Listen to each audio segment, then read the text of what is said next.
With Lastpass being in the news last week, it made me realize how few people actually use a password manager.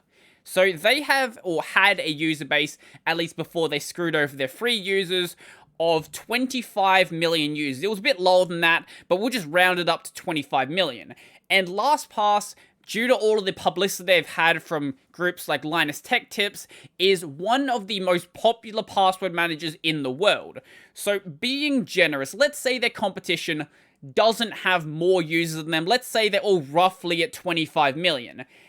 It's probably fair to say that there's at most 100 million people worldwide who are actually using a password manager. Now, when I say using a password manager, I mean using it properly. There's probably far more people who are just saving their awful passwords inside of their web browser, but when I say using it properly, I mean randomly generating passwords for every single service they're using. Now, this is an incredibly low number. While 100 million might sound like a lot of people, worldwide there are a bit over 4 billion people who are online. Now, I do have some suggestions about password managers that I think are worth checking out, but until the end of this video, everything I'm going to be saying is going to be very generic. So whether you're using an online password manager, an offline password manager, something open source, something proprietary, as long as you're using some sort of password manager, it's probably going to be better than using none at all, especially considering how most people manage their passwords. Now, to put it simply, a password manager is an application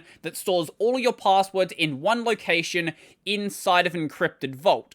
And this vault is encrypted with a key that only you know. So basically, you have a password to unlock all of your passwords. Now, the reason why you use a password manager is because it makes it much easier to have a different password on every single service, because you don't have to go and remember them yourself. I'm sure that as a kid, or maybe someone you know has one password they use for their bank, email, Facebook, YouTube, PayPal, basically everything they could possibly use the password for, and maybe if they think they're being creative, they'll take that password and maybe they'll swap out an A for an at, or they'll swap out an O for a 0, because they think that's going to somehow make their password so much harder to crack. But the first point has an obvious flaw. If you just use the same password everywhere, if any of those services have a leak, then basically all the hacker needs to do is try that password on every service with that same email, and eventually they'll open something up. And the second method of swapping out a couple of characters here and there,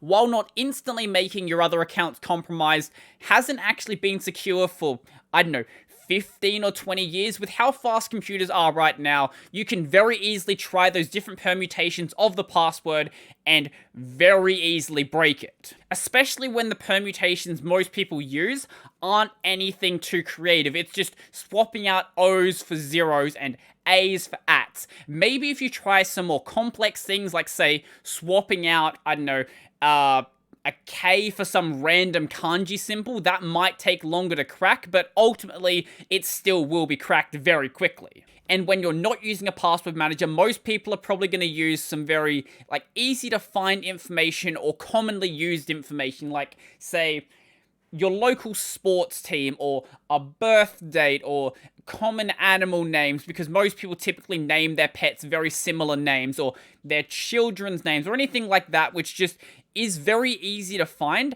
and because the number of options is far smaller, is going to be cracked much quicker. Plus, without a password manager, because you actually have to remember the password, most people will use something very short, and when you have a short password, anything below, I think it's 10 characters at this point, can very easily be brute forced. So any worthwhile password manager is going to offer some way to go and generate a password, and some of them will actually let you configure how the password actually gets generated. Like say you want maybe actual words to be in there and to make it so it's slightly readable, or just want random symbols and numbers and anything you can add in there. Personally, I like to make it as random as possible with how long I make the passwords. At least in 2021, it doesn't really matter. So I'm not going to say there's an upper limit of how long you should make the passwords, because ultimately any password is crackable. There is some mathematically possible way that password can be cracked, and as computers are always getting faster and faster, one day that may actually be crackable in a reasonable amount of time. But right now, if you're making your passwords 40 or 50 characters long and making them completely random strings, the number of permutations in that with current computers just isn't really feasible for most regular people. Now, if you're, say, a Bitcoin millionaire, for example, maybe you want your password to be a bit longer. Maybe you want it to be 100 or 200 characters long. There's no limit on how long you should make it. Generally, the limit is whatever the service actually lets you have. Now, even if you're working with 200 character long passwords, I still think it makes sense to go and enable things like two-factor authentication because sure, maybe someone's not going to crack it anytime soon, but maybe someone actually will, and at that point you want to have that second line of defense just to be certain. Now, even if you do use a password manager, you still need to remember at least one password, and that is the password to the password manager itself. So this password you set should be stronger than any other password you'd ever considered setting, and a lot of people suggest using a passphrase. So a passphrase is, instead of having a short, randomly generated string, you want to have something that is a sequence of words attached together, so you have a much, much longer password, but it's much easier to remember. Now, with a passphrase, some people will use common sayings and common words.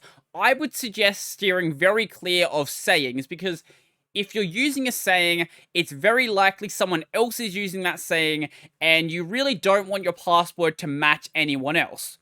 And when it comes to common words are the first things that are going to be used in a dictionary attack, so you probably want to steer clear of just using those. Using a couple of them, probably fine, but you want to have some rare things in there as well.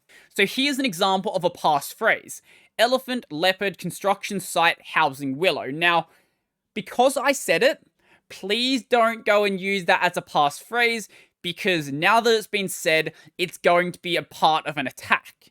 So, with this passphrase, what did it have? 1, 2, 3, 4, had 6 words in it. Now, I'm not going to say how many words you should have in your passphrase. If you can remember 10 words, go ahead and use 10 words. It's more words is going to be better. Like having a longer password, a longer passphrase is going to always be better. But I think the minimum some people suggest using is about 4.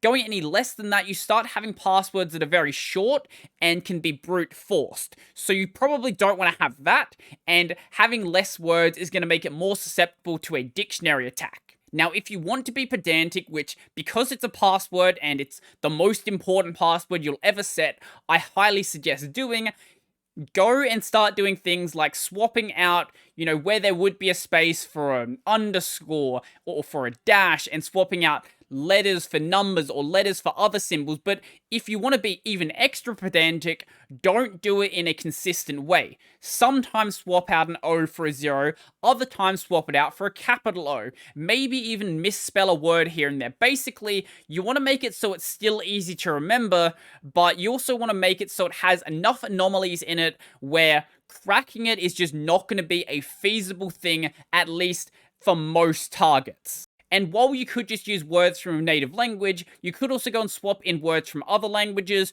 or maybe just throw in one word from some random show, maybe some fantasy name that would never show up in a regular dictionary attack. If it's easy to remember and hard to crack, that makes it a good passphrase. Now, if you're like me and you frequently need to log into multiple different devices, you may be worried about having to move your password vault around.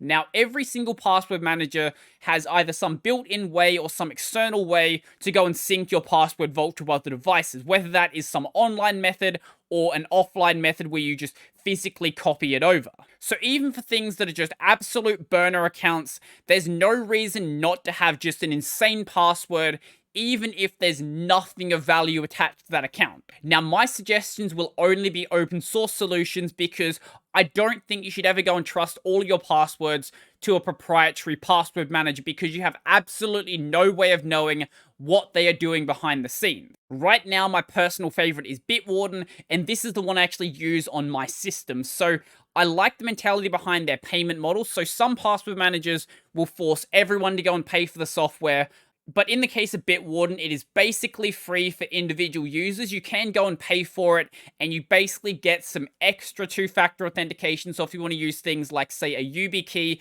it's $1 a month to go and use that.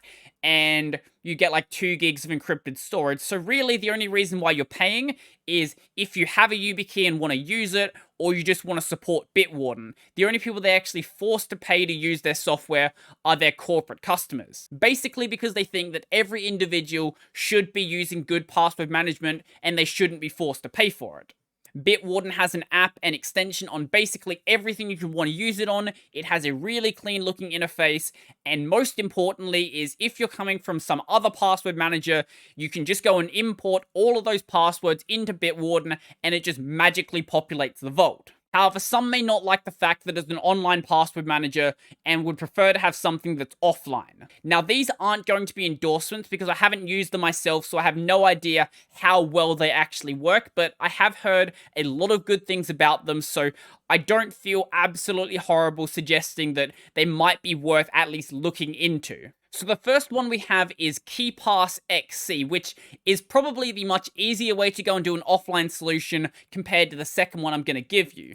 So it has a fairly clean looking interface. I have heard that if you're not really, I guess, that used to working with a password manager, it might be a little bit to get used to, but it does still seem like a really good option to go with. The other option I'm going to suggest, once again, I haven't actually used it, is just called Password Store, or better known as just Pass. So Pass is the standard Unix password manager. If you're using a Unixy system, this might be a really good tool to go with. There's plenty of third-party GUIs and apps and things like that you can go and use for other systems, but Pass itself is only going to run on macOS, BSD, or Linux. Now, if you are going to be using one of these offline solutions, make sure that you have your password vault backed up, because the last thing you want to see happen is your computer die and then you can't log into any of your accounts. One thing I'm curious about are the people who don't use a password manager and have no plans to actually go and do so. I want to know why you actually do that. I'm pretty sure there's a couple of people who actually watch my videos who said that in the last video I did on password managers. So let me know why. I kind of want to know why that's the case. I get not wanting to use something online, but why not use something like KeyPass or just Pass? I'm kind of curious. So I think that's going to be pretty much everything for me. But before I go, I would like to thank my supporters. So a special thank you to Chris, Joachim, Donald, Michael, Andre, Nathan, David Monster, Will, Brennan, Chica Bento, Jamie, Joseph, Mitchell, Peter, Eve, Stephen, Tony Tushar, and all of my $2 supporters. If you'd like to go support my work, them links down below to my Patreon, subscribe star, LibrePay, all that sort of stuff. I've got my podcast, Tech Over Tea, available basically anywhere, and then this channel is available on Odyssey, Library, and BitChute if you want to watch on a platform that isn't YouTube. So I think that's pretty much everything for me, and I'm out.